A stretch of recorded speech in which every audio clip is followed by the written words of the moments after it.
Musical sponsor for this episode of the Bible and Beer Consortium is Steve Taylor and the Perfect Foil.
Dr. William Lane Craig. He's a research professor of philosophy at Talbot School of Theology and professor of philosophy at Houston Baptist University. He and his wife, Jan, have 2 grown children. At the age of 16, as a junior in high school, he first heard the message of the Christian gospel and yielded his life to Christ. Dr. Craig pursued his undergraduate studies at Wheaton College and graduate studies at Trinity Evangelical Divinity School, the University of Birmingham, and the University of Munich. From 1980 to 86, he taught philosophy of religion at Trinity, during which time he and Jan started their family. In 1987, they moved to Brussels, Belgium, where Dr. Craig pursued research at the University of Louvain until assuming his position at Talbot in 1984. He's authored or edited over 30 books, including the Kalam Cosmological Argument, Assessing the New Testament Evidence for the History of the Resurrection of Jesus, Divine Foreknowledge and Human Freedom, Theism, Atheism, and Big Bang Cosmology, and God, Time, and Eternity, as well as over 100 articles in professional journals of philosophy and theology, including the Journal of Philosophy, New Testament Studies, Journal for the Study of the New Testament, American Philosophical Quarterly, Philosophical Studies, and British Journal for Philosophy of Science. Celebrating our 2-year anniversary with us, and speaking to the topic of evidence for the resurrection of Jesus, please welcome tonight's speaker, Dr. William Lane Craig.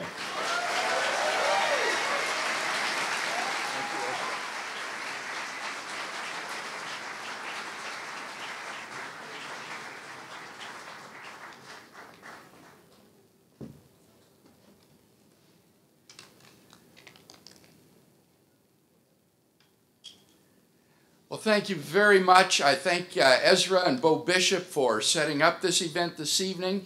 I've been looking forward to our conversation together tonight, and I'm grateful that you've come. A few years ago, I was speaking on a major Canadian university campus on the existence of God. And one slightly irate student wrote on her comment card afterwards, "I was with you until you got to the stuff about Jesus. God is not," she said, "the Christian God." Now, I find this attitude to be very prevalent today. Most people are willing to agree that God exists. But in our pluralistic society, it's become politically incorrect to claim that God has decisively revealed himself in Jesus of Nazareth. What justification do Christians have, as opposed to Hindus or Jews or Muslims, for thinking that the Christian God is real? Well, the answer of the New Testament to that question is clear: the resurrection of Jesus. The Apostle Paul declared, "God will judge the world by the man he has appointed. He has given proof of this to all men by raising him from the dead." The resurrection of Jesus is God's vindication of Jesus' radical personal claims to divine authority.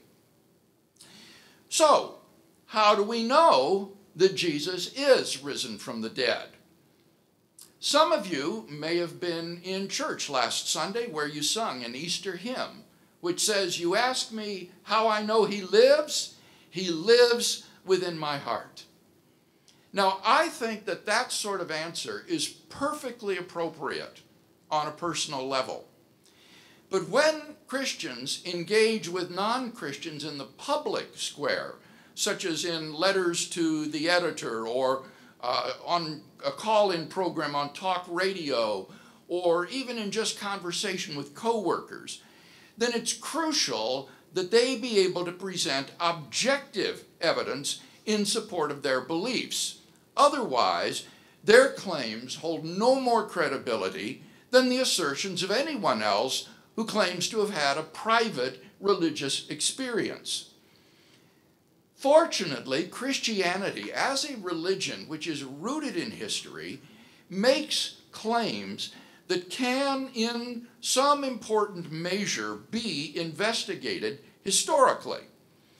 Suppose then that we agree to approach the New Testament documents not as inspired scriptures revealed by God, but rather merely as a collection of Greek documents handed down to us out of the first century without any assumption as to their reliability other than the way we would normally approach other ancient sources of ancient history.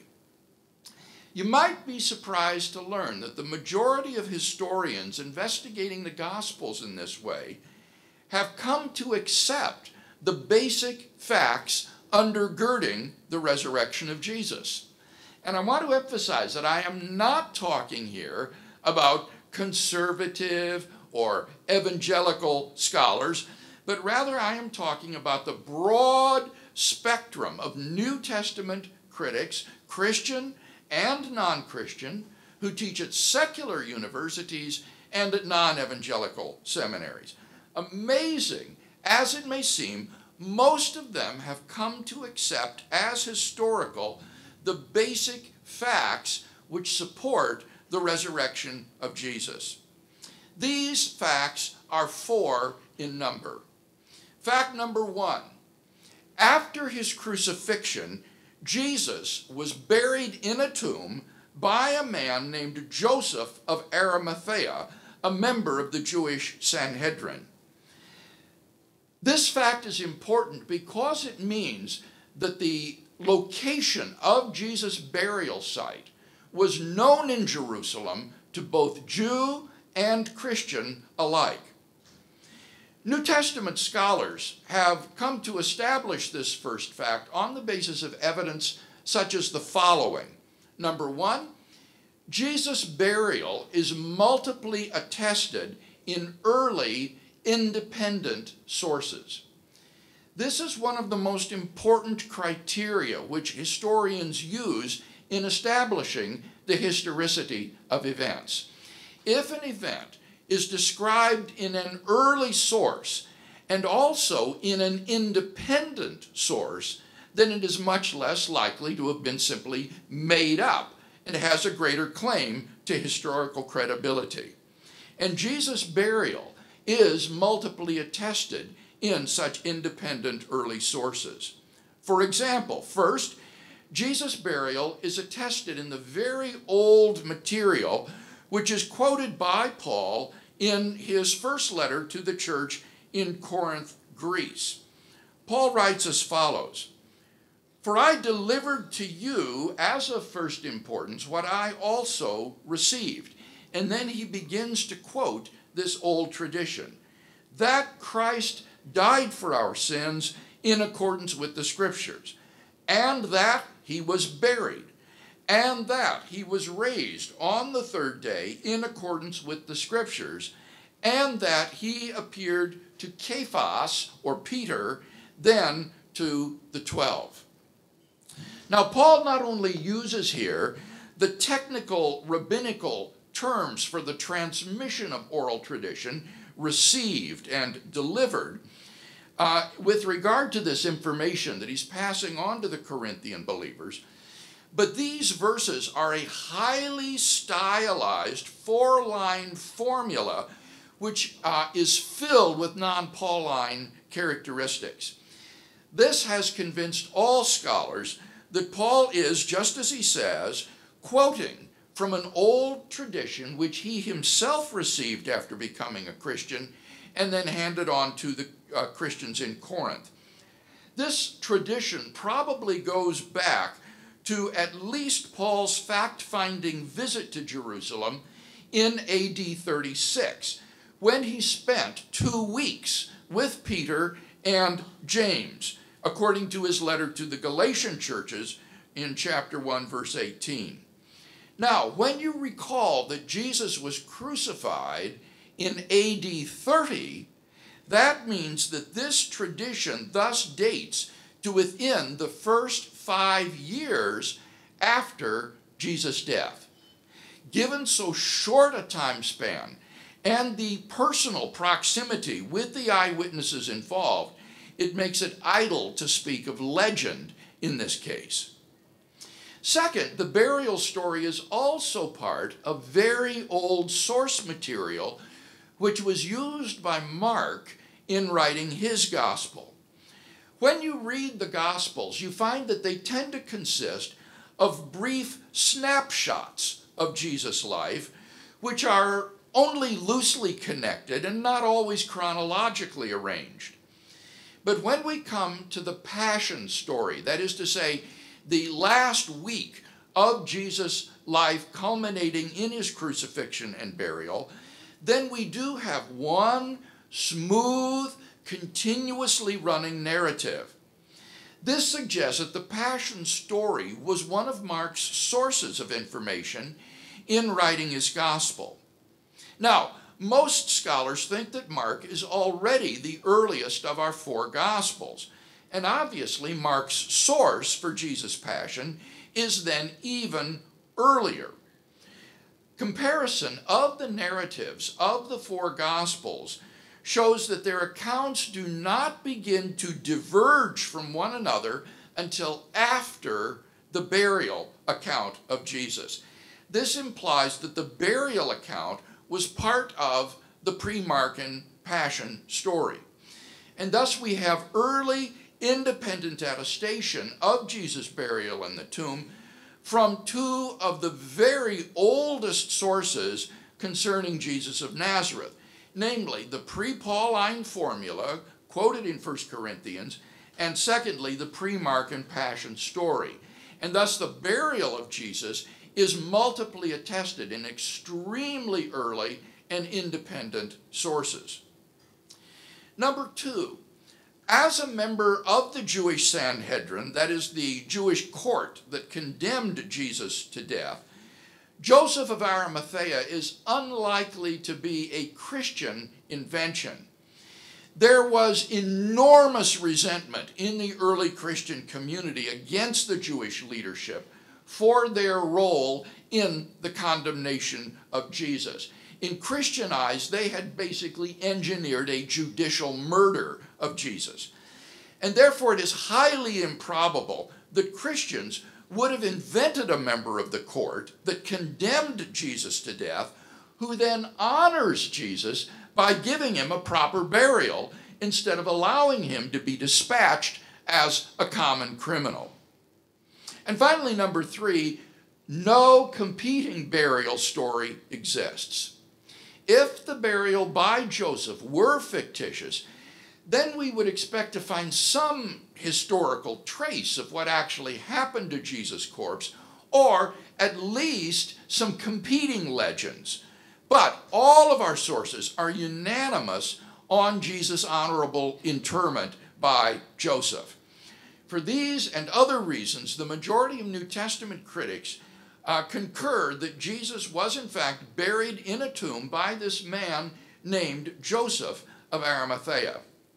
According to the late John A.T. Robinson of Cambridge University, the burial of Jesus in the tomb is, and I quote, one of the earliest and best attested facts about Jesus.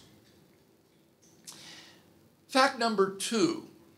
On the Sunday following the crucifixion, Jesus' tomb was found empty by a group of his women followers. Among the reasons which have led most scholars to this conclusion are the following 5 points. Number 1, the historicity of the burial story supports the empty tomb. Now you might ask, how does the historicity of the burial account support the fact that the tomb was found empty? Well, very simply, if the burial account is accurate, then, as I say, the site of Jesus' tomb was known in Jerusalem to both Jew and Christian alike. In that case, a movement founded on the belief in the resurrection of the dead man would have been impossible in Jerusalem in the face of a tomb containing his corpse. In the first place, the disciples could never have believed something so un-Jewish, not to say stupid, as that a man was risen from the dead while his body still lay in the tomb. Moreover, even if they had so believed, no one else would have followed them in this folly. One of the most remarkable things about the origin of the Christian movement is that it came into being not in some far-flung city, distant from the events of Jesus' passion, but rather in Jerusalem, where Jesus was publicly crucified in the face of his enemies and where the site of his grave was known. Finally, even if such a movement had begun, the Jewish authorities could have crushed this movement in the bud simply by pointing to the occupied tomb of Jesus, and if necessary, even going to the extreme measure of exhuming the corpse, for all to see that he was not risen from the dead. And so, for these and other reasons, if the burial account is fundamentally accurate, then the inference that the tomb was empty when the disciples began to preach the resurrection of Jesus is a very short inference. Number 2, the empty tomb story is also multiply attested in early independent sources. First, the empty tomb story is also part of that old passion source used by Mark in writing his gospel. The passion source used by Mark did not end in death and defeat of the Messiah, but rather it ended with the empty tomb story, which is grammatically of one piece with the burial story. Secondly, the old tradition cited by Paul in 1 Corinthians 15 implies the fact of the empty tomb.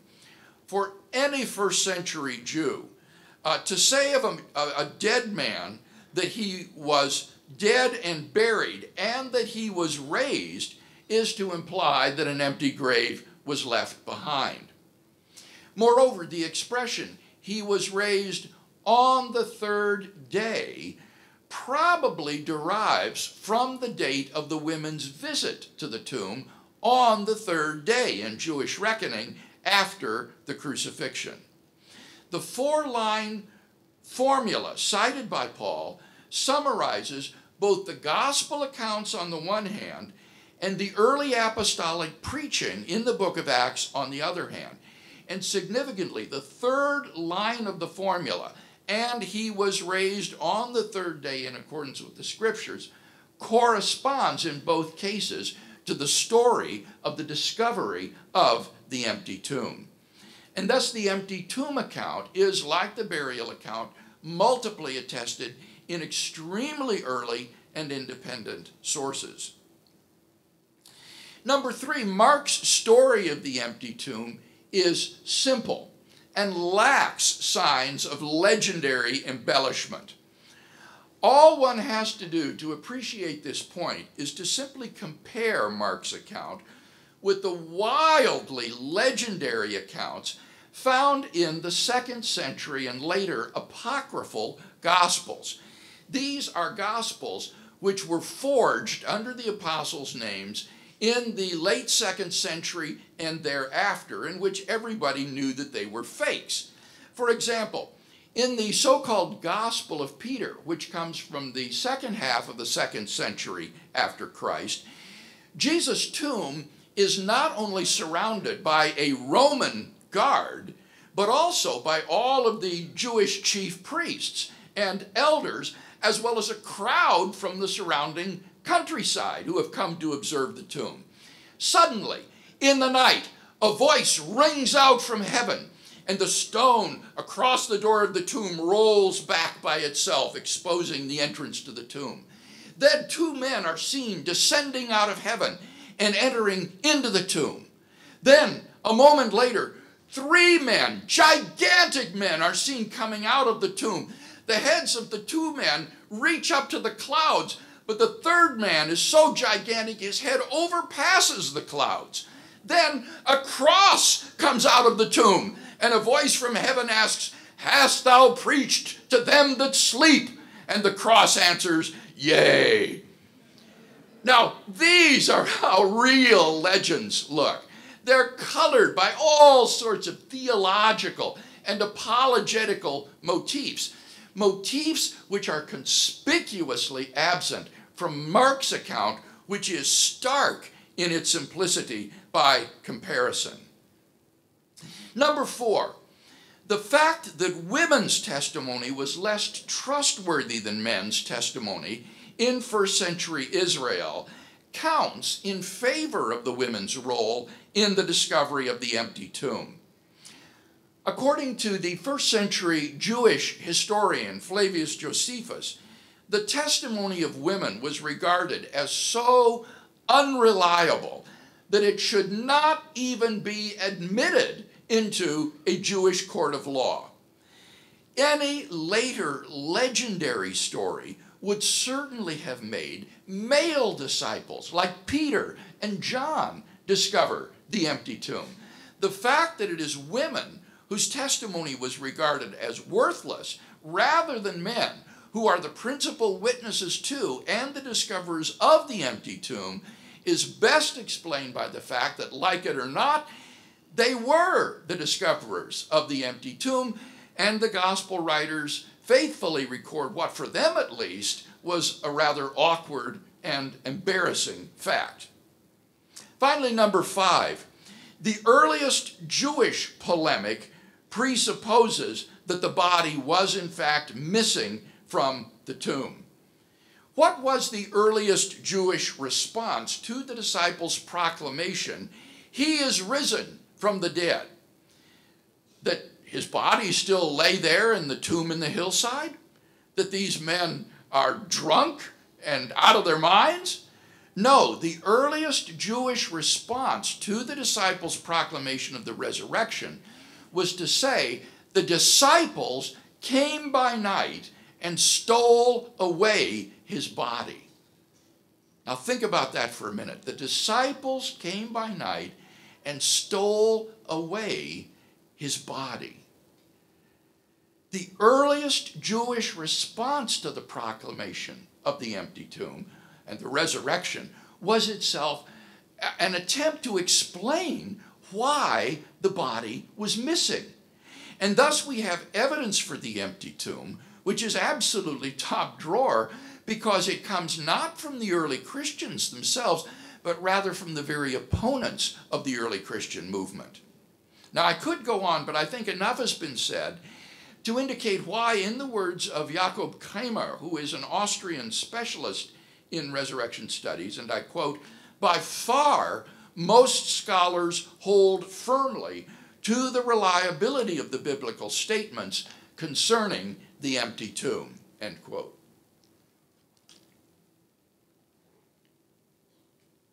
Fact number 3, on multiple occasions and under various circumstances, different individuals and groups of people experienced appearances of Jesus alive from the dead. This is a fact which is virtually universally acknowledged among New Testament scholars today for the following 3 reasons. Number 1, the list of eyewitnesses to Jesus' resurrection appearances, which is quoted by Paul in 1 Corinthians, guarantees that such appearances occurred.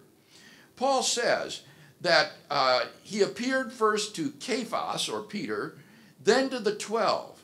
After that, he appeared to more than 500 brethren at one time, most of whom are still alive, though some have fallen asleep. Then he appeared to James, then to all the apostles. And last of all, as it were to one untimely born, he appeared also to me. These appearances to Peter, or Cephas, to the 12, the 500 brethren, James, who was Jesus' younger brother, and to Paul himself, are so early that they cannot simply be dismissed as legends. There were people about at the time of Paul's writing who claimed to have seen an appearance of Jesus alive after his death. Number two, the appearance traditions in the Gospels provide multiple independent attestation of these appearances, which is one of the most important earmarks of historicity, as I've explained. For example, the appearance to Peter is independently attested by Luke. The appearance to the 12 is independently attested by both John and Luke. We also have independent witness to Galilean appearances of Jesus in Mark, Matthew, and John, as well as appearances to the women in Matthew and John. Number three, certain of the appearances have earmarks of historicity. For example, we have good evidence from the Gospels that neither James nor indeed any of Jesus' younger brothers believed in him during his lifetime. And there's no reason to think that the early church would generate fictitious stories concerning the unbelief of Jesus' family if they had in fact been faithful followers of Jesus all along. But it is equally indisputable that James and his other brothers did become active Christian believers following Jesus' death. James came to be considered an apostle, and he eventually rose to the position of the sole leadership of the Jerusalem church. According to Josephus, James was stoned to death for his faith in Jesus sometime in the AD 60s during a lapse in the civil authority there. Now think of that. Most of us have brothers. What would it take to convince you that your brother is the Lord, such that you would be willing to die for that fact? Can there be any doubt that this remarkable transformation in Jesus' younger brother took place because, in Paul's words, then he appeared to James? Even Gerd Ludemann, who is the leading German critic of the resurrection, himself admits, and I quote, "It may be taken as historically certain," and those are his words, not mine, as historically certain that Peter and the disciples had experiences after Jesus' death in which Jesus appeared to them as the risen Christ. Finally, fact number 4. The original disciples believed that Jesus was risen from the dead despite their having every predisposition to the contrary. Think of the situation the disciples faced after Jesus' crucifixion. Number one, their leader was dead. And Jewish messianic expectations included no idea of a defeated and dying Messiah. The Messiah was supposed to throw off Israel's enemies, and in this case that meant Rome, and reestablish the throne of David in Jerusalem, where he would command the universal respect of Jews and Gentiles alike. He was not supposed to suffer at their hands the ignominious death of a common criminal. Number 2, according to Jewish law in Deuteronomy 21:23, Jesus' execution as a criminal exposed him to be a heretic, a man literally under the curse of God. The catastrophe of the crucifixion for the disciples was not simply that their beloved master was gone, but rather that his crucifixion showed in effect that the Jewish leadership had been right all along, that for 3 years they had been following a heretic, a man literally accursed by God. And number 3, Jewish beliefs about the afterlife precluded anyone's rising from the dead to glory and immortality before the general resurrection at the end of the world. Confronted with Jesus' crucifixion, all the disciples could do was to preserve their master's tomb as a shrine where his bones could reside until that day when they and all of Israel's righteous dead would be raised by God to glory and reunited in the kingdom of God. But despite having every predisposition to the contrary, the original disciples believed in and were willing to go to their deaths for the fact of Jesus' resurrection. Luke Johnson, who is a New Testament scholar at Emory University, reflects some sort of powerful, transformative experience is required to generate the sort of movement earliest Christianity was. And N.T. Wright, an eminent British scholar, concludes, that is why, as a historian, I cannot explain the rise of early Christianity unless Jesus rose again, leaving an empty tomb behind him. So, in summary, there are 4 facts which are agreed upon by the majority of scholars who have written on these subjects, which any adequate historical hypothesis must account for. Jesus' honorable burial by Joseph of Arimathea, the discovery of Jesus' empty tomb, his post-mortem appearances to various individuals and groups, and the very origin of the disciples' belief in his resurrection. And now the question becomes, what is the best explanation of these 4 facts? This is where the disagreement among scholars begins. Most scholars would probably simply remain agnostic about this question. But the Christian can maintain that the hypothesis that best explains these facts is the one that the disciples themselves offered. God raised Jesus from the dead. In his book, Justifying Historical Descriptions, historian C.B. McCullough lists 6 tests which historians use in determining what is the best explanation for a given body of historical facts. The hypothesis, God raised Jesus from the dead, passes all of these tests. Number 1, it has great explanatory scope.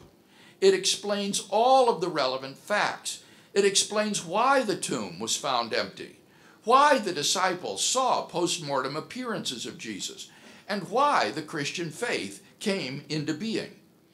Number 2, it has great explanatory power. It explains why the body of Jesus was gone, why people repeatedly saw Jesus alive despite his earlier public execution, and so forth. Number 3, it is plausible. Given the historical context of Jesus' own unparalleled life and teachings, the resurrection serves as divine confirmation of his radical personal claims. Number 4, it is not ad hoc, that is to say, contrived. It requires only one additional hypothesis, that God exists. And even that needn't be an additional hypothesis if one already believes that God exists. Number 5, it is in accord with accepted beliefs. The hypothesis, God raised Jesus from the dead, doesn't in any way conflict with the accepted belief that people don't rise naturally from the dead. The Christian accepts that belief as wholeheartedly as he accepts the hypothesis that God raised Jesus from the dead. And finally, number 6, it far outstrips any of its rival hypotheses in meeting conditions 1 to 5. Down through history, various alternative explanations of the facts have been offered. For example, the conspiracy hypothesis, the apparent death hypothesis, the hallucination hypothesis, the wrong tomb hypothesis, and so forth. Such hypotheses have been almost universally rejected by contemporary scholarship. None of these naturalistic hypotheses succeeds in meeting the conditions as well as the resurrection hypothesis. Now, this puts the skeptical critic in a rather awkward situation. To illustrate, a few years ago, I participated in a debate on the resurrection of Jesus with a professor at the University of California, Irvine. Now, this man had written his doctoral dissertation on the evidence for the resurrection of Jesus, and he was thoroughly familiar with the evidence. He could not deny the facts of the burial of Jesus, the discovery of his empty tomb, his post-mortem appearances, or the origin of the disciples' belief in Jesus' resurrection. And so, his only recourse was to come up with some alternative explanation of those four facts. And so, he argued that Jesus of Nazareth must have had an unknown identical twin brother who was separated from him as a baby, grew up independently, came back to Jerusalem just at the time of the crucifixion, stole his brother's body out of the tomb, and presented himself to the disciples, who mistakenly inferred that it was Jesus risen from the dead. Now, I won't go into how I went about refuting this theory, but I think the example is instructive because it shows to what desperate lengths skepticism must go in order to explain away the evidence for Jesus' resurrection. Indeed, the evidence is so powerful that one of the world's leading Jewish theologians, the late Pinchas Lapid, who taught at Hebrew University in Israel, declared himself convinced on the basis of the evidence that the God of Israel raised Jesus of Nazareth from the dead. Now, if this is right, then it has profound implications. The significance of Jesus' resurrection lies in the fact that it's not just any old Joe Blow that has been raised from the dead, but it is Jesus of Nazareth, whose crucifixion was instigated by the Jewish leadership because of his blasphemous personal claims to divine authority. If this man has been raised from the dead, then the God whom he had allegedly blasphemed has clearly confirmed and vindicated those claims. The resurrection of Jesus is God's imprimatur, indicating that Jesus was in fact who he claimed to be. And thus, in an age of religious relativism and pluralism, the historical evidence for the resurrection of Jesus constitutes a solid rock on which Christians can take their stand for God's decisive self-revelation in Jesus. Today, the rational man can hardly be blamed if he believes that on that first Easter morning, a divine miracle occurred.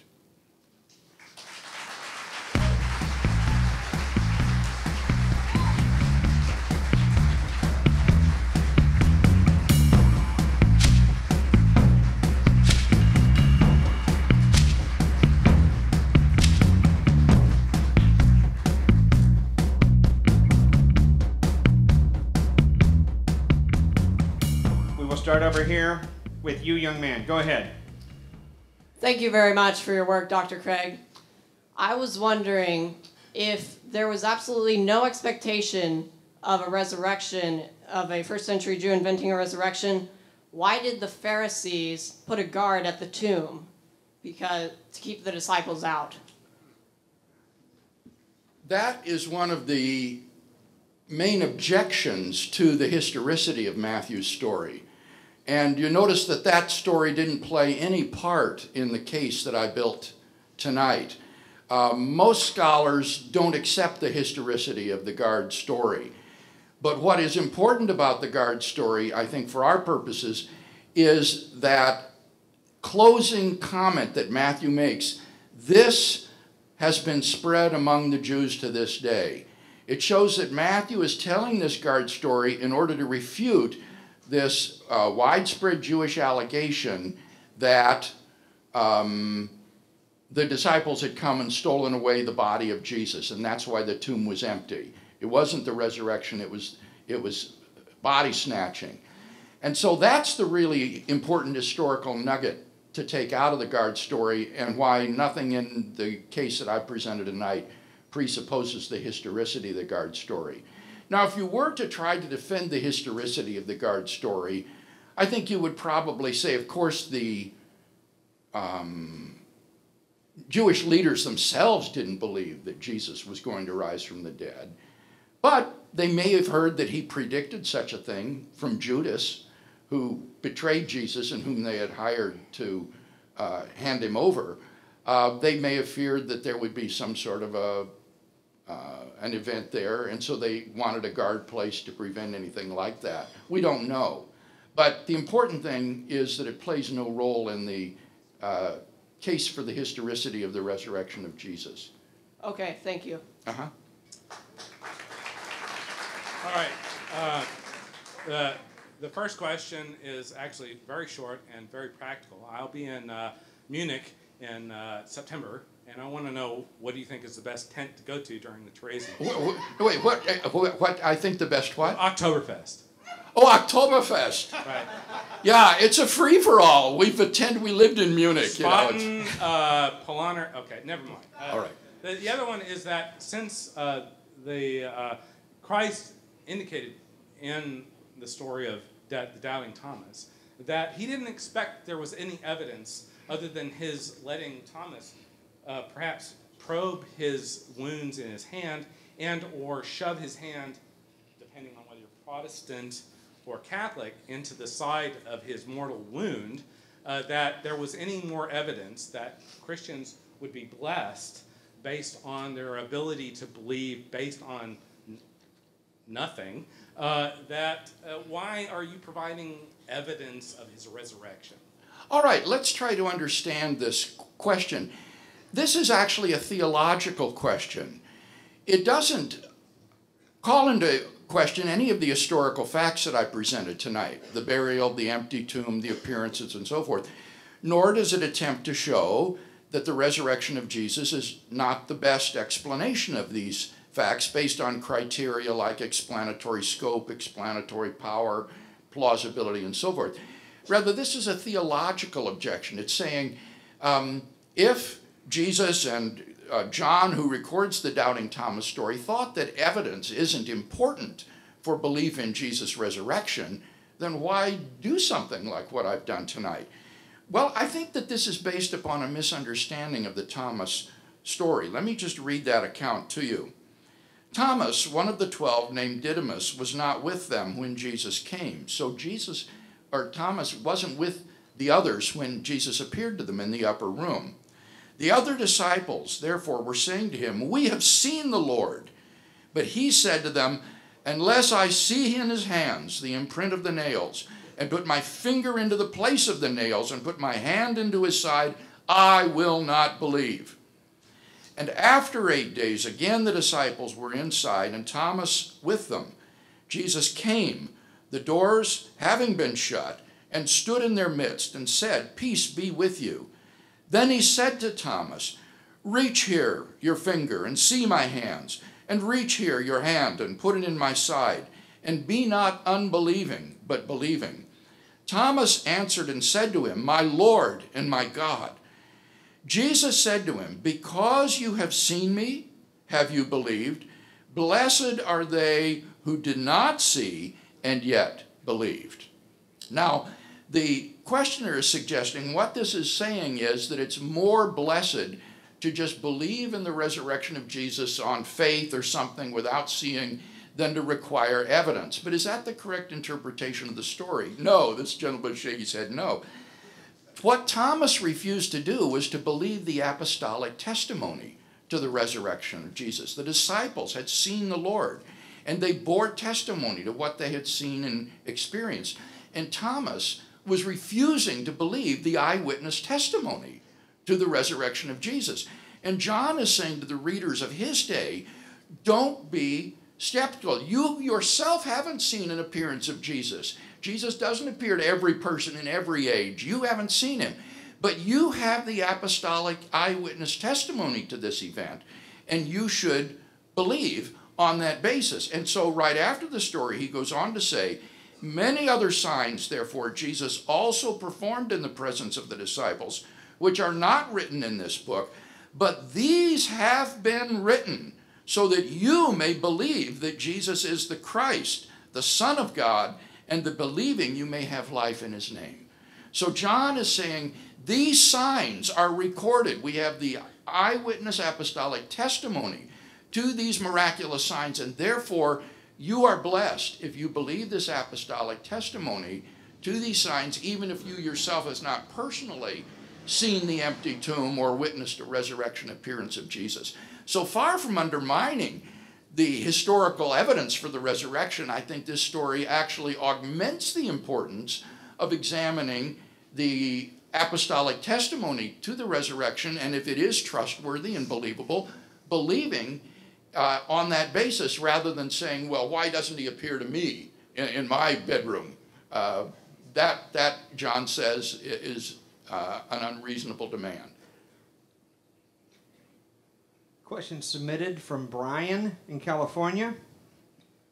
Would like to know why Dr. Craig feels that the resurrection is the only possible option to explain the emergence of Christianity.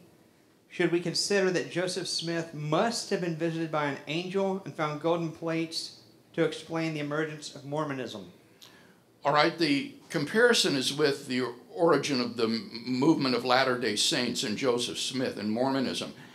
And to answer the first question, I would say certainly not. I would certainly not say that the resurrection of Jesus is the only explanation of these four facts. Quite the contrary.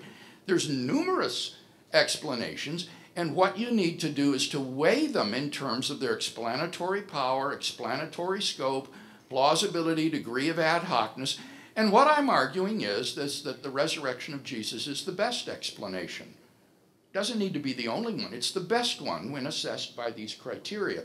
By contrast, when you assess Joseph Smith's claims, I think it's very likely that Smith was a religious charlatan, and that much of this was just made up. I agree. Question over here. Dr. Craig, I had a question about the resurrection body as it might relate to the mind-body problem. Oh. I am a reluctant dualist. Yes. And the resurrection, I think, ontology has always tripped me up. My question is, does a Christian, be he a dualist or a materialist, need to affirm a physical continuity between the crucified corpse of Jesus and the resurrection body of Jesus? Or is there room in orthodoxy for physical discontinuity?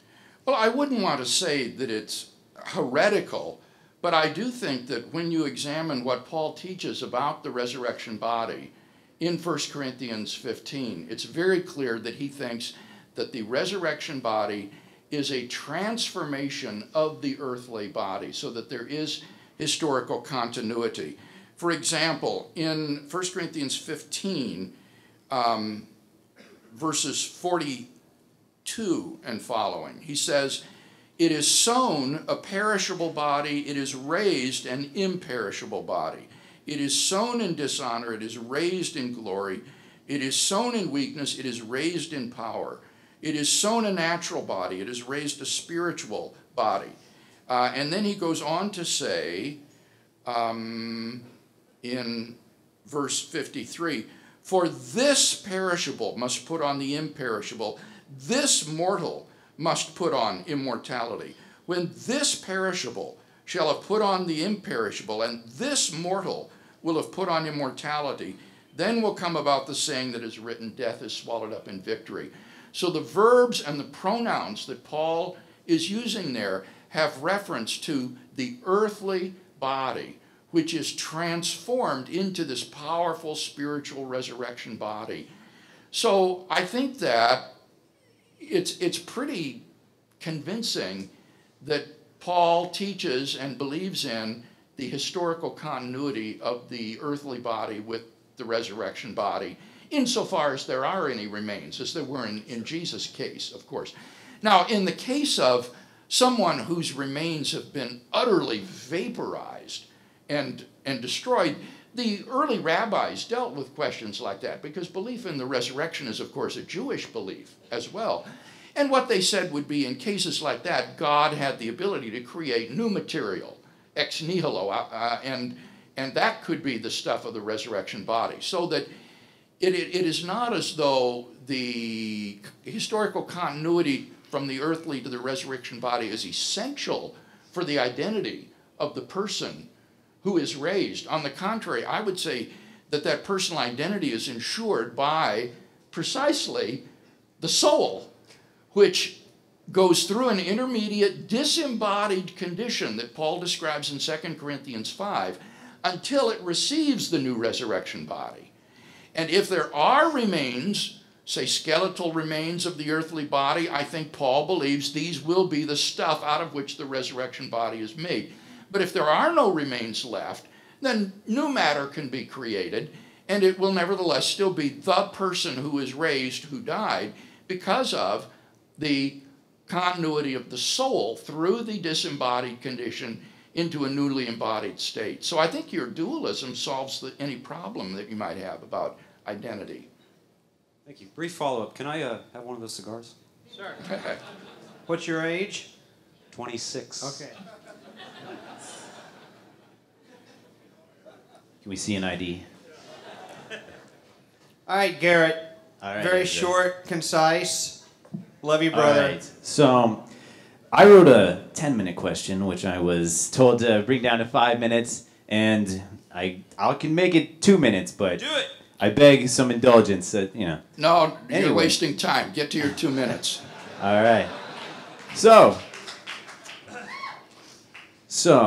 I would like to have this question answered in the framework of the minimal facts argument that Gary Habermas kind of puts forward, where the visions are kind of ambiguous historically, what exactly they were.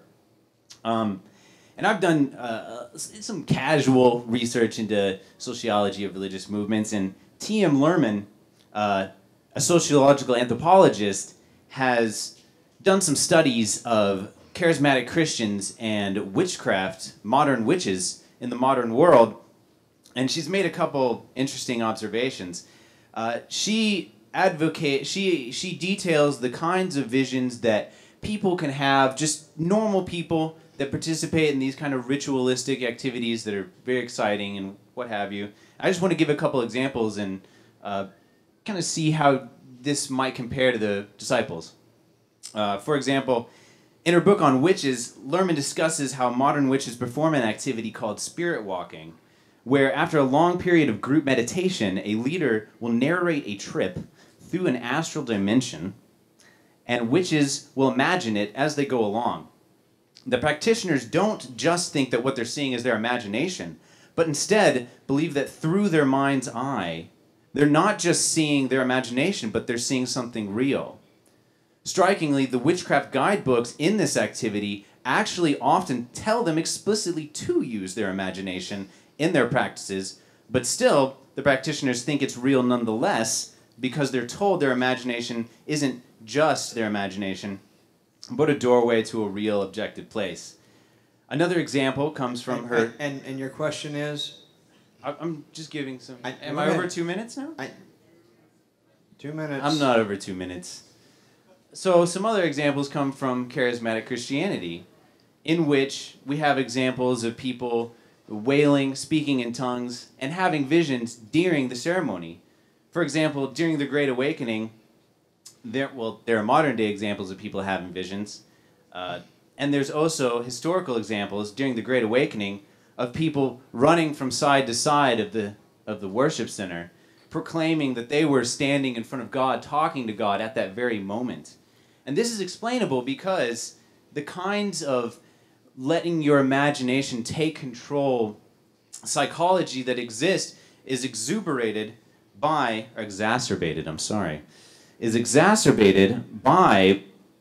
the kinds of things that these witches and the charismatic Christians are doing.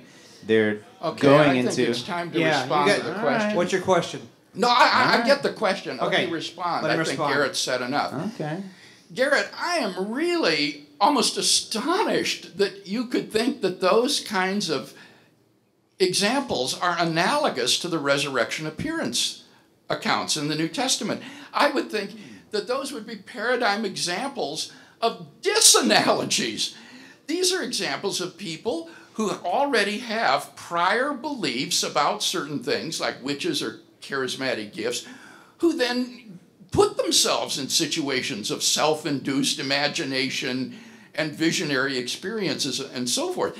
And that is so completely different from what we have in the resurrection accounts, where if a Jewish person were to have a hallucination or a vision of a departed person, like Jesus, he would see a vision of Jesus in heaven, where the Jews believed the righteous dead went until the eschatological resurrection. They wouldn't have resurrection visions of Jesus risen from the dead in the earthly world. They would proclaim that God has assumed Jesus into heaven, and that's where they saw him, in Abraham's bosom. And so the disanalogies between the Jewish situation of a first century Jewish believer coming to have these resurrection appearances of Jesus is totally unlike these examples of people who are already devoted believers in a practice and then try to inculcate those kinds of things in them. Let me just say in general that when you look at the psychological case books on visions, there is nothing in the case books that is parallel to the resurrection appearances of Jesus. What you have to do is to cobble together multiple different cases to try to form a kind of composite that would try to be analogous to the series of resurrection appearances you have in the New Testament. But there is nothing in the psychological case books that would be parallel to the resurrection appearances of Jesus. Well, thanks. I didn't get to finish my question, but whatever. I would have covered all that, but whatever. Would you like a cigar? Nah, I don't smoke. Okay. Question from Bruce. Would you please address the question, is it surprising that we don't have contemporary extra-biblical sources mentioning Jesus' execution, empty tomb, and reports of resurrection? By contemporary, he doesn't mean contemporary with us. He means contemporary with Jesus. And it's not surprising because Jesus was such a relatively obscure figure that it's not at all surprising. Where I would ask this person who says this, what places are there, what ancient writers are you thinking of that ought to be talking about this that aren't? Josephus mentions Jesus, says he was a wonder worker, mentions his crucifixion under Pilate, says that the movement that followed him still continues to exist to this day. What first century sources are there that you would expect to find these references in? There just aren't any. The fact is that we don't have a very full and rich literature coming down out of the first century, but what we do have is these multiple biographies of Jesus. We have these multiple letters by separate authors that were gathered into the New Testament. And there is more by way of historical testimony to the life and the teachings of Jesus of Nazareth than there are for most major figures of antiquity. The fact is that they were so early, they were out of the circle of the early church, that they were then assembled into the New Testament, put under one cover, and called the New Testament. So that by the very nature of the case, the earliest, the best primary sources about the life and teachings of Jesus were the letters and the biographies that eventually got assembled and put into the New Testament. Question?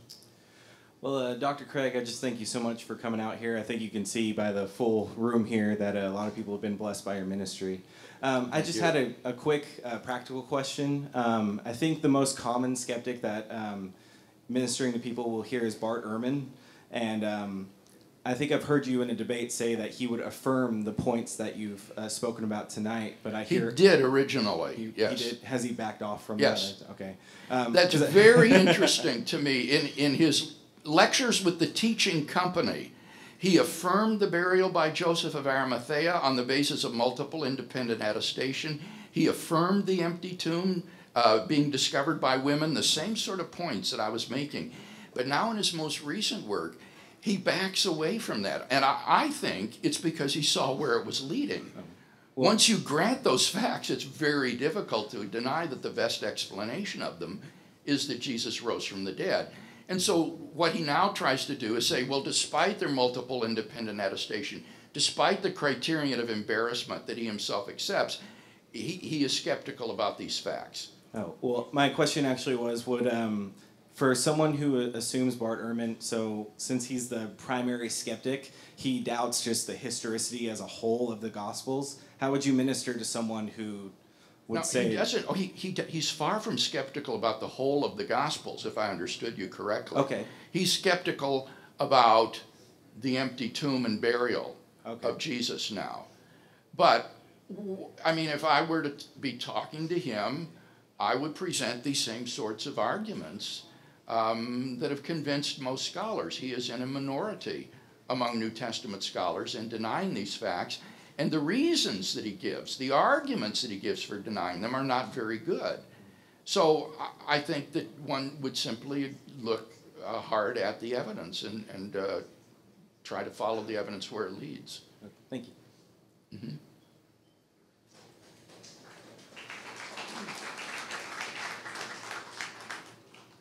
Hey, Dr. Craig. I just want to start off by saying that I'm Get up on the mic. I just want to start off by saying that I'm a big fan of yours, even though I'm an atheist. I've listened to you and Kevin Harris podcasts and all that. Thank you.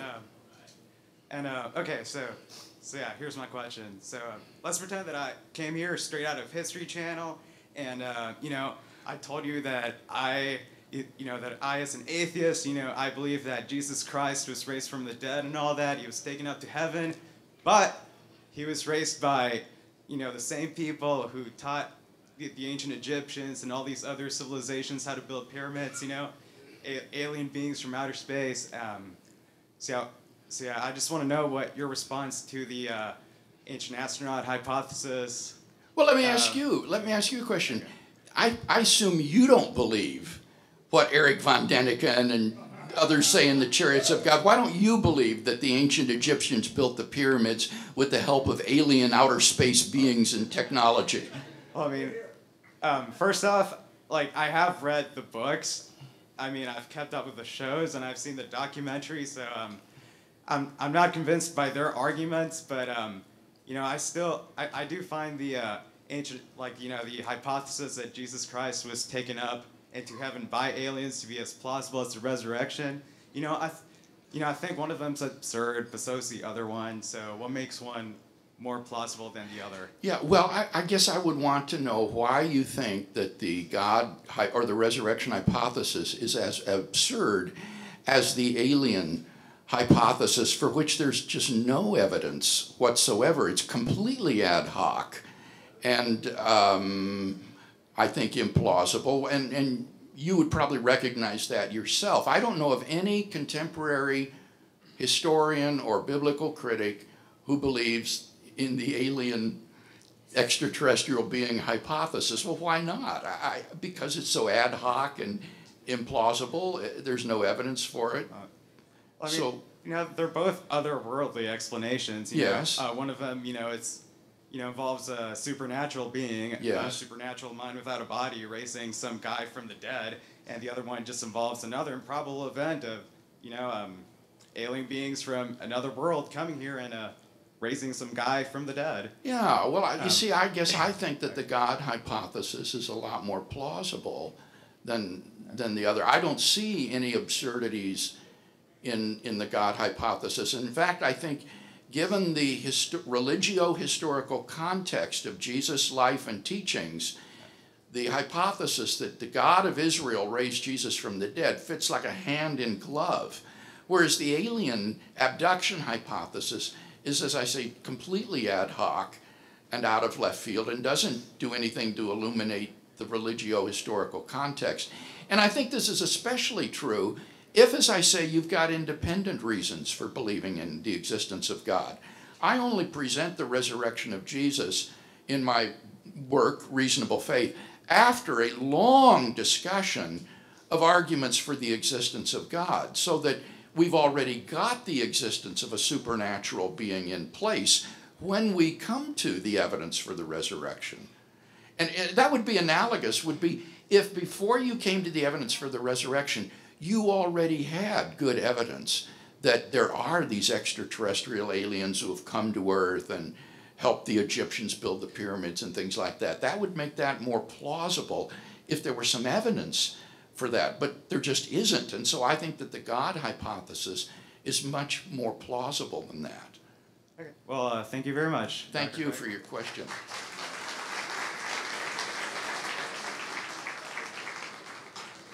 Question from Aaron. Says, is there a percentage of scholars you can provide for each of the facts you listed? Gary Habermas has attempted to conduct such a survey. He did a survey, I think, of over 2,000 publications between well, I shouldn't say that. I can't remember the exact number, but it was certainly hundreds between, I think, 1975 and then into the 2000s. And in his survey, he found that 75% of the scholars who had written on the subject accepted the historicity of the empty tomb. And when it comes to things like the post-mortem appearances, there it's virtually universal. And similarly, the fourth fact that the original disciples came to believe that Jesus was risen from the dead, again, virtually universal. So these are facts which command the wide majority of New Testament scholars, whether they are Christian or non-Christian, evangelical or non-evangelical. But I wouldn't place any great weight on exact percentages, but it's certainly heavy. Dr. Craig, as one who was formerly standing in that line over there just a few years ago, I have to say I'm indebted to the work of you and other Christian philosophers. And I would like to echo the sentiments that were shared with you at Rutgers University, that your generation truly has made it very easy to share the gospel. Can I just share that with the crowd? Because Yeah, that so astonished me. I recently spoke at Rutgers University, which is, of course, one of the top universities out on the eastern seaboard, bastion of secularism. And one of the students got up in a meeting like this where I had spoken on the existence of God, and he said, I want to thank you for the work that you and other Christian philosophers have done, which has made it easy for my generation to believe in God. Absolutely. And I was astonished. I said, do you really mean that? Easy? And he said, yes. And I was so encouraged. The work of people like Alvin Plantinga, William Alston, Robert Adams, and on and on and on the list goes, is having a culturally transforming effect so that a student at a place like Rutgers can say, it's easy for me to be a Christian today. Absolutely. I would add to that one of my friends over here and I, we're both aspiring philosophers, and we're applying to grad programs actually Terrific. currently. My question is involving perhaps an unfair critique from Bart Ehrman and others regarding those statistics that you were speaking of. I've heard you be criticized on the grounds that this type of appeal to majority is not necessarily truth conducive, and then two, that this might be a skewed sample because the majority of New Testament scholars are already committed to the truths of Christianity. Yeah, I think that attitude, which is prevalent among students, it just simply shows a naivete and unfamiliarity with New Testament scholarship. New Testament scholarship has tried out the most skeptical approaches to Jesus in the Gospels. At the end of the 19th century, there was great skepticism among New Testament scholars. This went on into the 20th century. In the 1940s, a man like Rudolf Bultmann could claim that all that could be known about the historical Jesus could be written on a 4x6 card. It was widely thought that the stories of the empty tomb were legendary developments that arose decades after Jesus was gone and dead, that the original disciples had perhaps had hallucinations of Jesus, that the stories of Jesus' miracles and divine claims were the result of the influence of pagan mythology. All of that is gone. There's been a sea change in the Guild, in New Testament historical scholarship, because largely of what's been called the Jewish reclamation of Jesus, the rediscovery of the Jewishness of Jesus, and that the proper interpretive context for understanding Jesus is not Greco-Roman mythology or pagan mythology. It's first century Palestinian Judaism. And when you read it against that background, the historical veracity of the gospel shines through very clearly. So this, I won't call it a consensus, but this majority view that I described represents an enormous change in New Testament scholarship that was brought about by the reappreciation of the evidence. This isn't a skewed sample. Look at the way New Testament scholarship was in the 40s and before that compared to today. So in any case, that's why I don't simply share this is a majority view. I give the reasons: multiple independent attestation, embarrassment, dissimilarity, and so on and so forth. I give the reasons that have led most scholars to these opinions. So in the end, it's not about counting noses. It's about dealing with the evidence that I've shared that has convinced the majority of scholars today. Thank you. Mm-hmm. Dr. Zachary Moore. Hi, Dr. Craig. I have a follow-up question, actually, to a question that I asked you about 10 years ago. I don't remember it. In Kevin Harris's Sunday school class. Right. I'll catch you up. So I'd asked you at the time to envision a hypothetical situation where we both go back in time and I can demonstrate to you a very clear contradictory evidence to the resurrection of Jesus. And at the time you told me that the inner witness of the Holy Spirit is a kind of an evidence that would tell you that that should not be trusted. So I'm asking you to maybe explore that hypothetical a little bit further.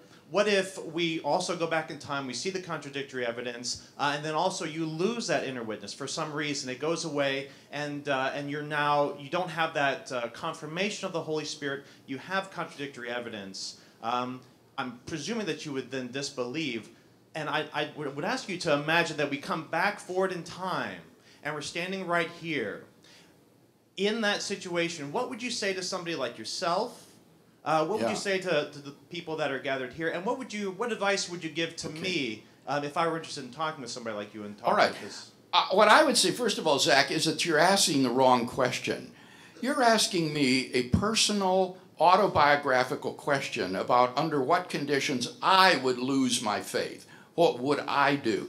And I think that that has only psychological interest. It's of no philosophical significance. I might lose my faith if my wife were in a horrible car accident, terribly disfigured, and I could no longer believe in God because of what he allowed to happen to her. Who knows what psychological factors might come into play. So I in no way think that I'm invulnerable to unbelief, and that my psychology is so strong I can withstand anything, such as the example you envisioned. You know, Peter said, Lord, I'll never deny you. I'll never desert you. And Jesus said, before the cock crows, you will deny me 3 times. And Peter's false presumptuousness was exposed. And I don't want to be presumptuous in that way. So that's not really the relevant question, Zach. The question is not what would I do, but what should I do in a case like this?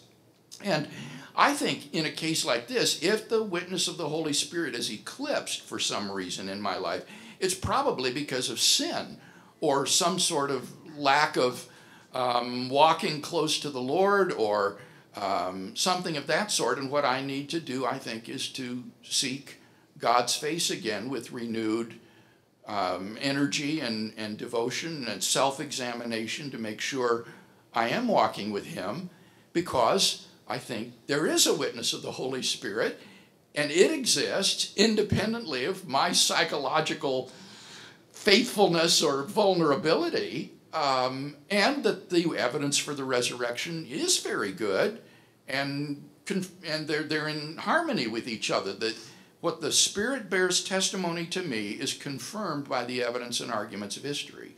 And so I feel very comfortable in following both to where they point. So you would retain your Christian faith in that situation? But Zach, I just explained to you that's not the relevant question. See, you're posing an autobiographical question about what would Bill Craig do, and that's not the relevant question. I don't know what I would do, because I'm not going to be presumptuous like Peter and say, I wouldn't do. The question is, epistemologically, what should I do?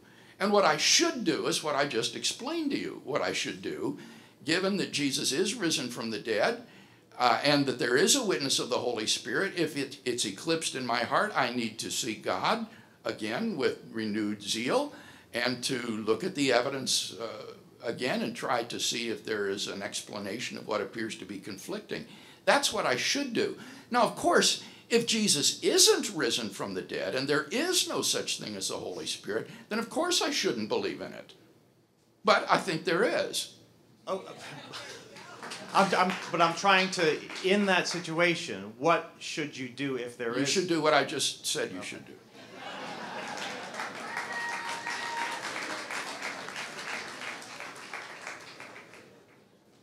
By the way, this kind of question is just meant to kind of try to trip me up, to put me in an awkward situation or something. Suppose you're an evidentialist who says, follow the evidence where it leads. If the evidence says Jesus is risen from the dead, then follow it and believe in Him. If the evidence goes against the resurrection of Jesus, then turn away, apostatize, and don't believe. Well, so what? I mean, how does that affect the evidence for the resurrection of Jesus? It doesn't. We're talking here about differences in theology that have no impact upon whether or not the evidence that we have is sufficient enough to warrant rational belief in Jesus' resurrection. Yes. Donna from Los Angeles. Given the impressive evidence you've outlined, why don't more Jews believe that Jesus is the Messiah and that He rose from the dead? I didn't catch the last part. Given the impressive evidence, what? Why don't more Jews believe that Jesus is the Messiah and that He rose from the dead? Well, of course, a lot of modern Judaism is extremely secular. I mean, a lot of modern Judaism doesn't even believe in God. It's a Reform Judaism tends to be very secular, and for those who are zealous and devoted Jews, Jesus doesn't fit the image of the Messiah that one would expect. The disciples weren't expecting a Messiah of this sort either, remember, as I said. Messiah isn't supposed to be defeated by his enemies and executed, and much less than rise from the dead. That's just not the image of the Davidic royal king that the Old Testament Jew was waiting for and looking for. So one can understand, I think, why Jews would find it difficult to believe that Jesus is a Messiah, because he doesn't fit the image of Messiah that the Old Testament had led them to expect. And it's only in light of, I think, the evidence for who Jesus was and his resurrection that one looks again at the idea of a Messiah and says, well, wait a minute. Jesus had a different concept of what Messiah was like. And he revised the concept of the Messiah, and he fits this concept well enough. And someday he will be the king over all of the earth and all of creation, but not yet. Right now, his kingdom is a spiritual kingdom. His reign is in the hearts of people, and eventually it will be worldwide and earthly, but at this point it's a spiritual kingdom. How's it going, Dr. Craig? Good. All right, so I've got a really burning question that I've had many debates until late hours of the nights with my friends over the past several years. Okay, can I trust the Message Bible? You know, I gotta say, brother, I've never read it. Okay. Fair enough. Now I have a legitimate question that's really short, but most I guess the academic position on when the Gospels were written was after the epistles of Paul, or at least most of them. So the epistles were written first, and that's my understanding. Do you have sort of some evidence, maybe you can shed some light on the idea of the oral tradition or the oral transmission before the Gospels were written, that we know that what was written down was necessarily what was being transmitted? Yeah. My own personal view is that the Gospels were written much earlier than that, because I think that the book of Acts was written prior to the martyrdom of Paul in the mid-AD 60s. And there are quite a number of reasons to believe that the book of Acts was completed before the mid-AD 60s. Not only is Paul's martyrdom not mentioned, but Jesus' younger brother James' martyrdom isn't mentioned. I spoke of it tonight. It's told by Josephus how James was stoned to death by the Sanhedrin in Jerusalem in the mid-AD 60s. Now, James was the head of the Jerusalem church. And do you mean to tell me Luke wouldn't have narrated that if the book of Acts had been written after this? It seems highly improbable. And there are many other things that makes one believe that the book of Acts was written prior to this time. Now, Luke was written prior to Acts, because the Gospel of Luke is the first half of this double work, Luke-Acts. So Luke was written probably around AD 57 or so. That's exactly the same date as 1 Corinthians, well, almost exactly the same date as 1 Corinthians 15, about AD 55. So that would put Luke's Gospel at about the same date as some of the Pauline correspondence. And Mark's Gospel was used by Luke, which would put it even earlier. And so I think that the window between the events that they describe and the writing of the Gospels, in the case of Mark and Luke and probably Matthew, is very short indeed. But in any case, to answer your question, it is a gross misrepresentation when skeptics compare the oral transmission of traditions in Judaism to the child's game of telephone, where a message gets garbled and garbled until at the end it doesn't even resemble what started at the beginning. In Judaism, children were taught in elementary school, in the home, and in the synagogue to memorize faithfully massive amounts of sacred tradition and to hand these on faithfully. In an oral culture, the ability to memorize and faithfully transmit tradition was a highly developed and important and prized skill.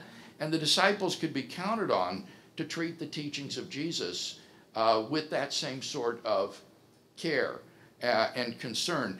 And indeed, one of the differences between the game of telephone and the disciples' transmission of the traditions about Jesus is that the eyewitnesses of Jesus' life and teachings were still alive. They were still around. You could go back to the person at the beginning of the telephone game and say, "What did you say?" He's still there. So that a historian like Richard Bauckham says we really shouldn't talk about oral tradition in this case. We should talk about oral history, because the original eyewitnesses are still around to be questioned, and so it's not just a matter of tradition being handed on. So I think that gives some insight, I hope at least, to why it's so important to try to recover these early sources behind the Gospels, because these drive us right back to a time very, very close to the events themselves, where we have sources that are so early that it would be highly improbable to regard these as a result of a process of legend and mythology. Thank you very much. I just want to say thank you, Dr. Craig, for showing up here. You are a part of my weekly podcast listening, you and Kevin, along with your Defenders podcast. I listen Really? to everyone's yes. Wow. I like to mix things up a little bit. I have to say that I've been a apostate for about 5 years now, and one of the things that I wanted to ask you was, so you've presented a lot of evidence tonight for the historicity of the resurrection of Jesus. Now, I don't know if that you expect that to go in the needle to peg it all the way to 100. I doubt that you do, but there are obviously people that don't accept it as compelling. As what? As compelling. Myself included, and I don't mean that necessarily in the philosophical sense, but just okay, good, yeah, because I'm not claiming it's compelling in the philosophical sense, right? But compelling in that, yeah, it just persuasive. doesn't swing it over from the 50% plus a feather kind of thing to tip me over the edge. So I would ask you, from the heart, what am I missing? What am I missing? What am I not getting? And well, I'm not. Gosh, isn't that a question I should ask you? That's probably true. I mean, you would be the one who would know. They don't want to hear that. But I'm not the only one. I'm not the only. Yeah. I guess maybe maybe what are we? What are people not getting? Why isn't that enough? I mean, I think here, this gets into again all kinds of psychological and emotional factors. True. A person who has done what you've done, once been a Christian and now apostatized, that's such an emotional commitment and change of direction. Just slightly. That to reverse course and go back again is going to be, I think, really difficult and would take something very powerful. And I'm very encouraged and glad that you're here tonight and that you're listening to these podcasts. I think that's wonderful. But it may just be that you may have a lot of emotional baggage and psychological things to work through that are preventing you from being persuaded by the evidence.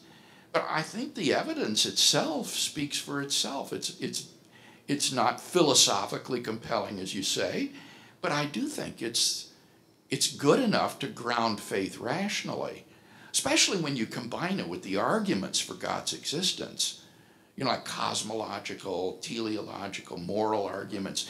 The cumulative case for Christianity, I think, is impressive. It's like in a court of law where there may not be any single piece of evidence that convicts the accused as guilty, but it will be the cumulative force of the evidence, 20% from the cosmological argument, 30% from the teleological argument, 15% from the resurrection of Jesus, say. And even though none of those is over 50%, the cumulative force of the evidence can be such that it does provide a case that is compelling in the sense that you're well within your rational rights to embrace this. And whatever it was that led you to walk away from it in the beginning, maybe what you come back to won't involve some of those same offensive elements that troubled you. Maybe the Christianity you come back to will be a somewhat different shape that won't involve maybe, I'm just guessing, an abusive church situation or wooden fundamentalism or whatever it might be. I want to invite you to come back to what C.S. Lewis called mere Christianity. Oh, I know, yeah. Well, thank you for the work you've done, and I really appreciate you coming out tonight. So, cigar? Yes, please. Okay, thank you for your question.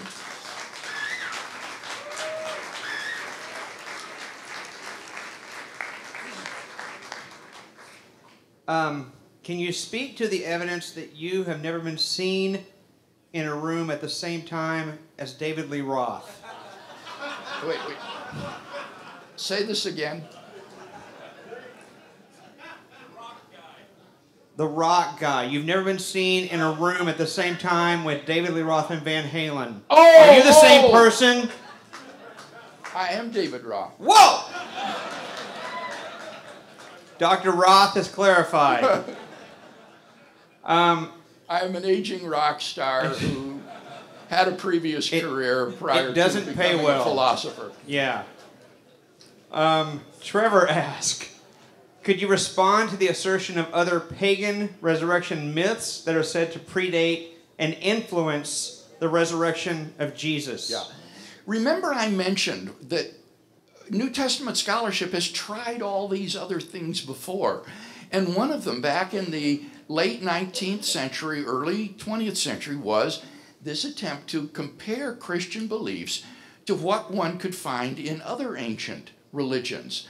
And one of the things that was tried was to look at supposed resurrection myths of dying and rising gods, like Osiris and Tammuz and Adonis and so forth. And some of the scholars at that time thought to try to explain away the Christian belief in the resurrection as a result of the influence of these pagan myths of dying and rising gods. Well, that movement soon collapsed within New Testament scholarship. And these internet people who are still pushing it are over 100 years out of touch with scholarship on this issue. Why did it collapse? For two reasons. Number one, the parallels turned out to be spurious.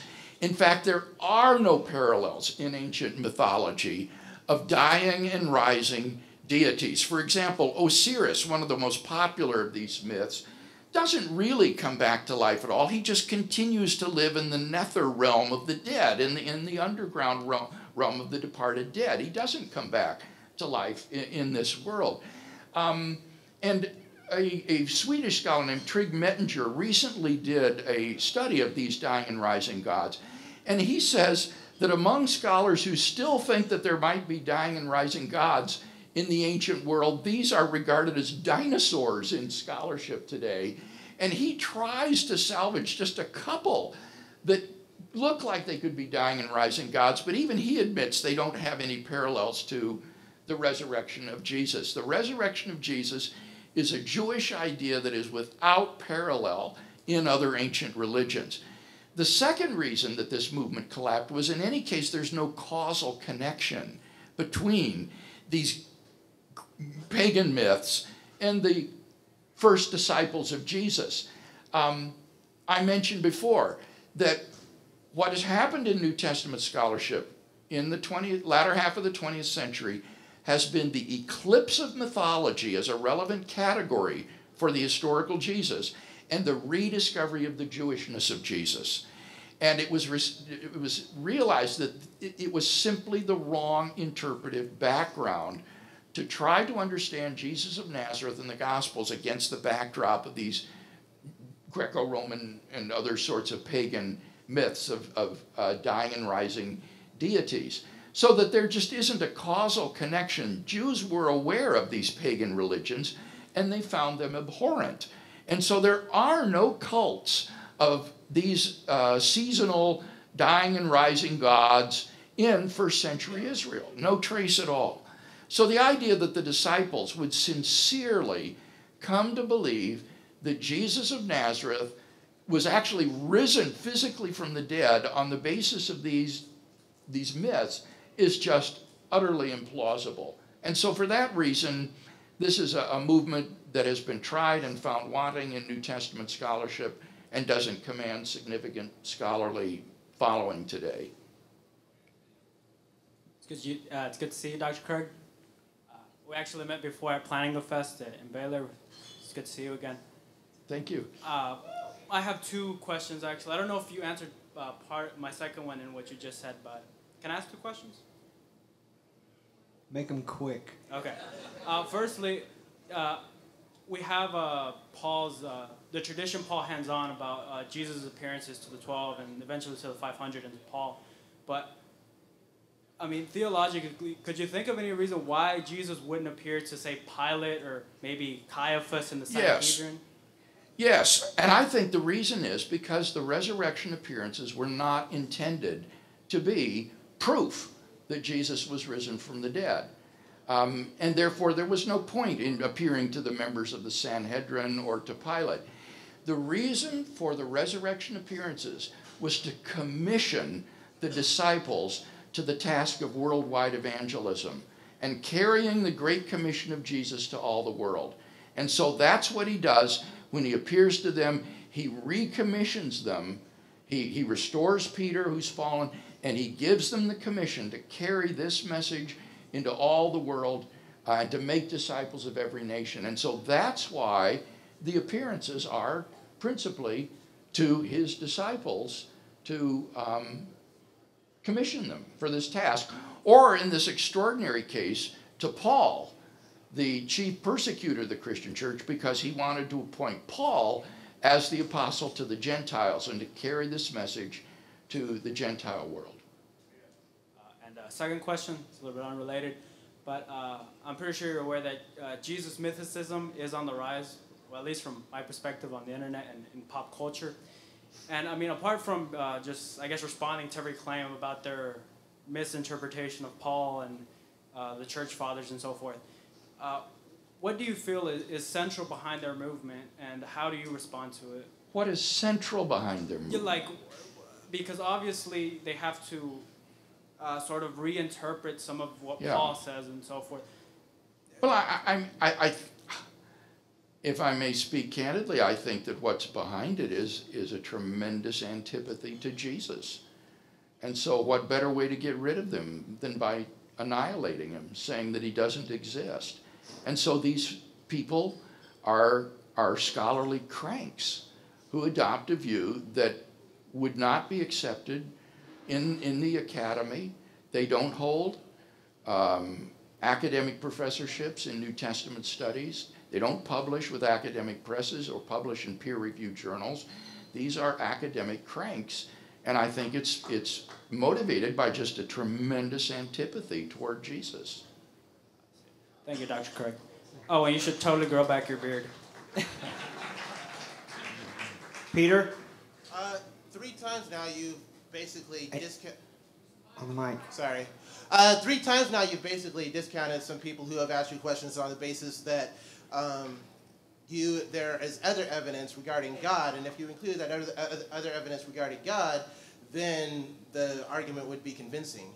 And I understand that most people, I'm kind of going against the grain here a little bit, because most people in this room do very fervently believe in God. You believe in God.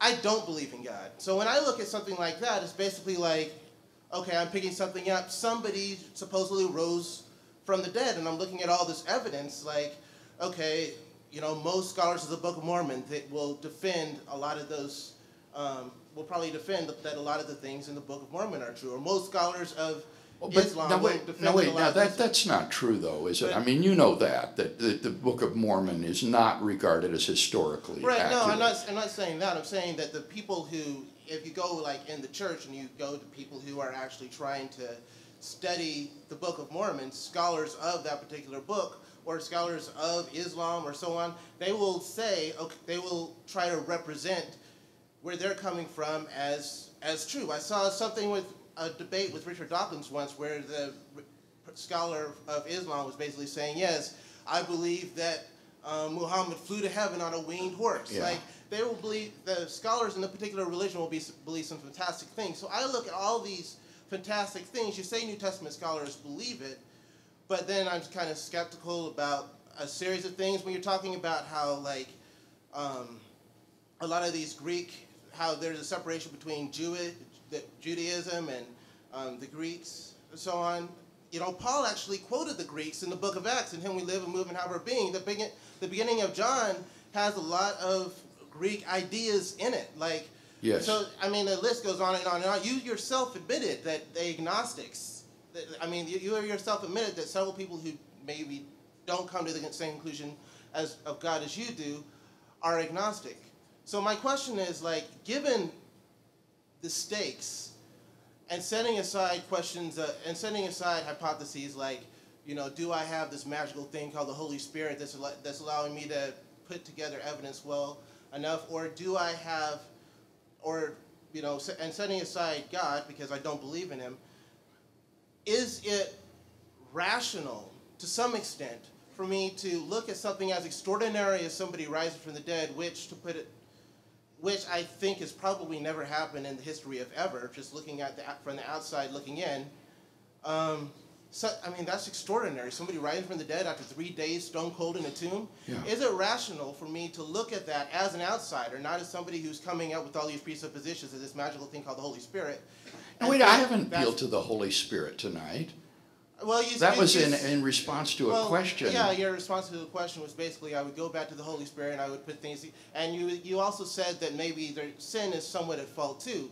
Well, I don't believe in sin. I don't believe in the Holy Spirit. So not having those advantages that you supposedly said that you would have if you were faced with some conflicting evidence, is it rational for me to look at what? Is it rational for me to look at the fact that a lot of these, even the scholars of the New Testament, who I'm somewhat skeptical about for the reasons I went to before, is it rational for me to look at that and think, okay, maybe this is something that I shouldn't base my judgment of others, my judgments of things like, hell and dedicating my life to and so on. Maybe this isn't convincing enough evidence for me to go that far. No, I have no desire whatsoever to try to show that you are irrational in your unbelief. I've not claimed that tonight. I've never said it's irrational not to believe in the resurrection of Jesus. Right. What I said at the end of my talk was, today the rational man can hardly be blamed if he believes that on that first Easter morning a divine miracle occurred. That is to say, I'm defending the rationality of belief in the resurrection of Jesus. And I think that there's ample evidence to make it rational to believe that Jesus was who he rose to be, was who he claimed to be and rose from the dead. But I have no desire to try to say that you're irrational in your unbelief. So just to underline what you said, you think that it is somewhat rational for me to... Well, I don't know if it is, because the question that you posed was imagining hypothetical situations that don't exist. If I don't take the evidence of God and the Holy Spirit and so on, it might be somewhat rational. Well, but see, the question is, again, I'm not making any pronouncement on your rationality. I have no interest whatsoever in saying that atheists are irrational. Okay. What I would simply do is say, look, friend, here's some arguments for God's existence. Let's talk about them. I think these are good arguments. I think they're valid and that the premises are more plausible than their negations. What do you think?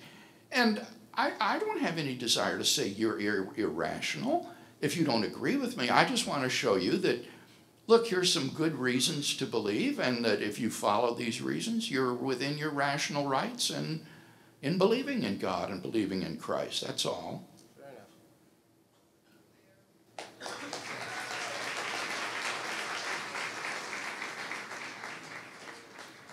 Ben asked, I have heard excerpts from Tacitus, Josephus, Pliny the Younger, and others, but who best affirms the resurrection out of all secular sources?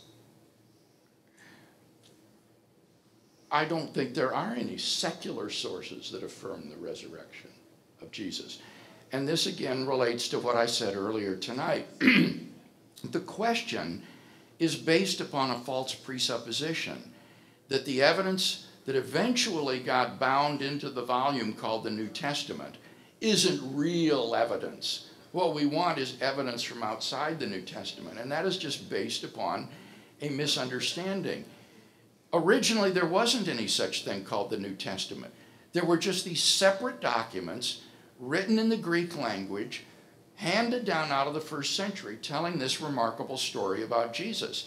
We've got 4 biographies of this man. We have numerous correspondence from different authors that shed light on this man's historical teaching and claims and so forth. And those are the primary sources about Jesus. Now, certainly Jesus is referred to in other sources, Roman, Jewish, and extra-biblical Christian sources. But the primary and most important sources were those that were eventually collected by the church under one cover and called the New Testament. And so it's simply unsound historical methodology to ignore the primary source documents in favor of some wanted documents from outside this body of primary source documents. The evidence is what it is, and the question is, how reliable are these documents? And I've tried to give a case that has convinced most scholars that they are quite reliable with regard at least to these 4 facts that I've shared tonight. Hey, Dr. Craig. Lydia McGrew has written an article titled Minimal Facts versus Maximal Data, and she criticizes yourself and Gary Habermas for conceding that the disciples had mere experiences of of Jesus appearing to them after his death. And she says, and I quote, "When the assertion that the disciples had experiences is so weak that it is consistent with purely visionary experiences of an intangible Jesus," and there she's referencing Pannenberg's position, "then it becomes much, much harder to argue that there must have been a supernatural explanation for what happened. It becomes harder still to argue that the correct explanation is that Jesus was physically risen from the dead." So she argues that because your commitment to minimal fact methodology, she says that you hurt your argument because you don't appeal to the general historicity of the Gospels and therefore that we ought not to trust them. So can you respond to that criticism? Well, in the first case, I have never used the expression minimal facts. That's Gary Habermas's term of art for the approach he takes. It's not my approach. What I do in my work is I summarize what I take to be the principal pieces of evidence that support the resurrection of Jesus. And it seemed to me that they can be summarized or summed up under the empty tomb, the post-mortem appearances, and the origin of the disciples' faith. And if you look at my work on the post-mortem appearances, I have extended discussion of the physicality of these appearances. Now, tonight I didn't appeal to that because I do believe that even visionary experiences, as I said to the fellow over here, break any analogy with what exists in the case books for hallucinatory experiences. Even visionary experiences cannot plausibly be explained on the basis of psychology alone. But if you add to that all that I've said in defense of the physical nature of these appearances, then that just makes a psychological explanation utterly implausible. So I think that the person, well, you said this was from McGrew. I think that what Tim needs to do is look at what I actually say in the more extended discussions I have of this. For example, my doctoral dissertation that came from out of Munich that's published by Edwin Mellon Press, or even in Reasonable Faith, where there's a lengthy discussion of the physicality of the appearance narratives. It was Lydia in the group, but thanks. Okay. Good evening, Dr. Craig. Good evening. I wrote this down just in case my faulty memory messed me up. So, using opposition's testimony or unlikely testimony such as solely female claim to the discovery of Jesus' empty tomb as the supportive context is agreeable to me to approximating historical fact. Have you considered these appeals to have been known to the original gospel authors and thusly have been manipulated to convince people such as yourself? Is such a thing unbelievable to you? Now, what is the suggestion? The suggestion would just be that the possibility of the gospel authors having knowledge that using this context of, say, oppositional testimony would help cross-referencing. Do you think they could know about that in order to expand and I think that's others? just too clever by half. Really? Oh, yes. I mean, for someone like Luke to say, you know, now later generations are going to think, why did he pick these women witnesses who are have such a lack of credibility? Well, I'll do that deliberately so that they think then that this is not necessarily this is actual. I mean, that's just too clever by half. It imagines these authors in a way that's completely anachronistic and unrealistic with regard to the purposes for which they wrote. All right, and if there's time, I would like to ask one more question, and it's sort of in regard to your resurrection bedrock foundation argument. You were basically saying because of the lack of motif in the story, it was a very simple story account of Jesus' resurrection, that this lent credibility. On the same token, are you saying that if there were motifs, that takes from validity? Yes, that was my third point, was the simplicity of the Markan account. And yes, so when you read, for example, the account in the Gospel of Peter, I would say the presence of all of those apologetical and theological motifs definitely detract from the credibility of that account. Whereas the stark simplicity of the Markan account, which isn't even an account of the resurrection, you called it a resurrection account. It's not. The resurrection is not narrated. It's simply a discovery of the empty tomb. And that's one of the remarkable things about it, is that there is no resurrection described in the Gospel of Mark. It is so simple and reserved in what it describes. It doesn't bear the accoutrements of legend and theological reflection that one not only would expect in a later account, but that one actually does see in the later accounts. I find that to be agreeable evidence for pinpointing historical fact, but I would think that there's an implication there which casts a doubt upon the rest of the Holy Book itself. If you're looking at motifs as being lent or rendering. Yes, and there's nothing in what I've said tonight that is presupposing biblical inerrancy, or that there aren't these sorts of legendary embellishments in the Gospels. The people that I'm talking about who are convinced of these facts are the same people who might deny, say, the virgin birth, or the birth in Bethlehem, or they might deny the resurrection of the saints in Matthew.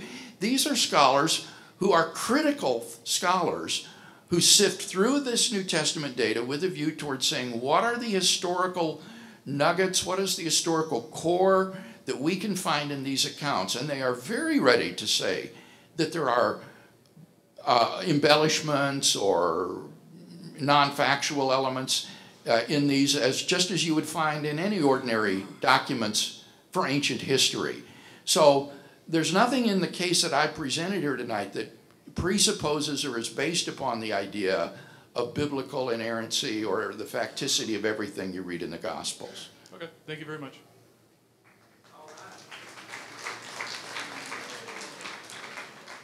We've got 15 minutes. Robinson asks, is there any evidence in the Quran about the resurrection of Jesus? Not that I know of, because one of the most remarkable things about the Quran's testimony to Jesus is that it denies Jesus' crucifixion. I find this to be the Achilles heel, frankly, of Islam, is that the one historical fact about Jesus of Nazareth that is universally acknowledged by all critics today, even the most skeptical, is that Jesus of Nazareth was executed by crucifixion by the Romans. And yet the Quran says, or denies, this one indisputable fact.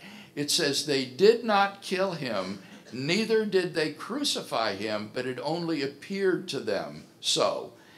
And so it's tremendously embarrassing, I think, for the Muslim that this record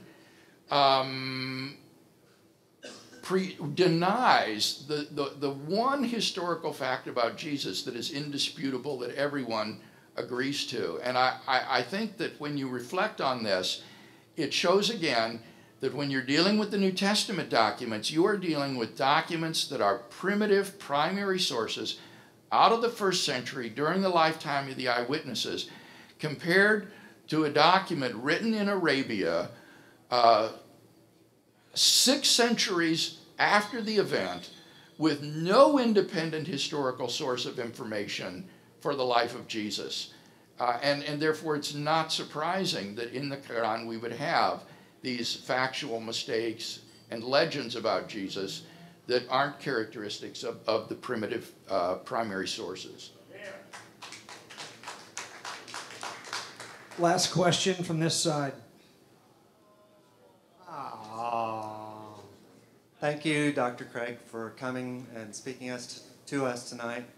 I found out this weekend or last weekend, that my pastor, Joel Walters, was in your class at Trinity. Is that right? Wow. Back in the 80s, I think. This is a question that when I showed it to my son tonight, who's here tonight, and he's 12 years old. He said, "I was just wondering that this last Sunday." My question is it difficult to argue for the historicity and authenticity of the gospel accounts of the resurrection when there is an apparent discrepancy with the sign of Jonah? With what? With the sign of Jonah. Oh. 3 days and 3 nights versus on the third day. Mm-hmm. When, according to the traditional reckoning, Friday crucifixion to Sunday resurrection doesn't quite contain 3 days and 3 nights? Or is there a better alternative to the traditional Passion timeline that is more internally consistent? Yeah. No, I don't think there's any problem there. These are all idioms, and whether it says on the third day or after 3 days or 3 days and 3 nights, in Jewish reckoning, a part of a day counts as a whole day. So Jesus was interred on Friday. He was in the tomb on Saturday. The women found it empty on Sunday morning, and so that counts as 3 days later. In fact, oddly enough, because Sabbath begins in the evening, if Jesus had been interred at 5 o'clock Friday afternoon, and the women found the tomb empty at 7 o'clock Saturday evening, they could have said in Jewish reckoning he was raised on the third day, because the day begins at sundown at 6 o'clock Saturday night. So there isn't any inconsistency here. This is just a Jewish idiom that is I think, consistent with Jesus' crucifixion on Friday, and then the resurrection on Sunday. Thank you. Uh-huh.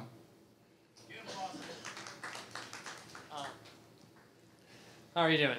I'm doing all right. I hope. All right, my question is, it seems that you've brought up a lot of evidence that these testimonies, the people giving these testimonies really do believe that Jesus was resurrected and what they saw was true. But if you were to find the same evidences for other religions, like Islam, and they had the same convincing things but based on a supernatural event, would that be convincing to you, or is it because you never mind.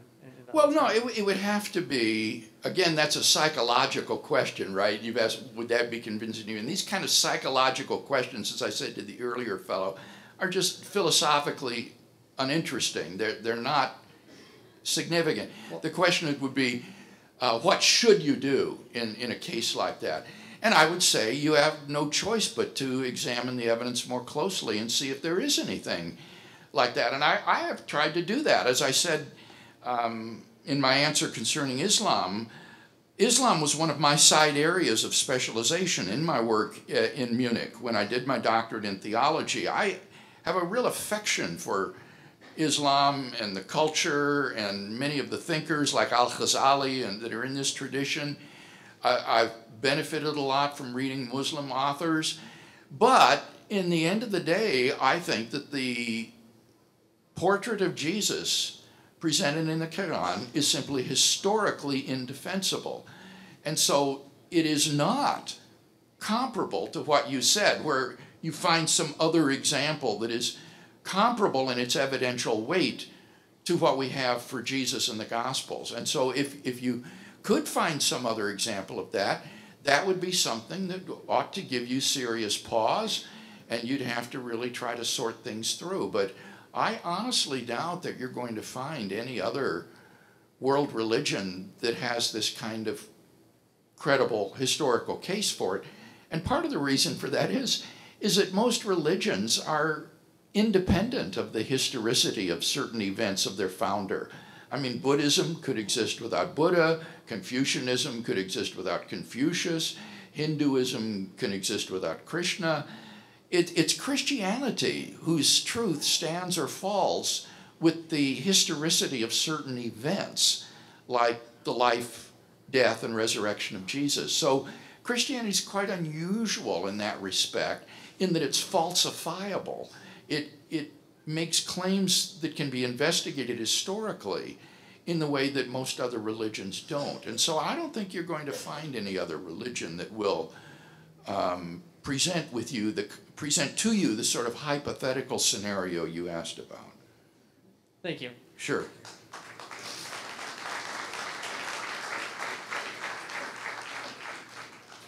Last question. You survived. Thank you for staying out late with me while I drink beer and smoke a pipe. How can we pray for you, your family, and your ministry?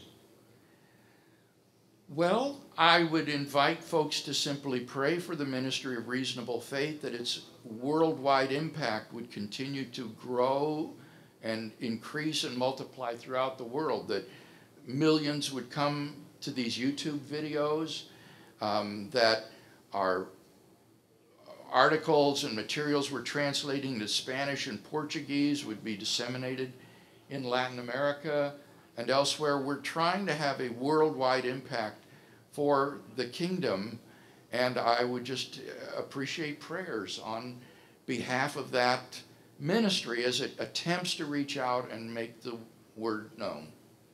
Thank you. Dr. William Lane Craig. Thank you.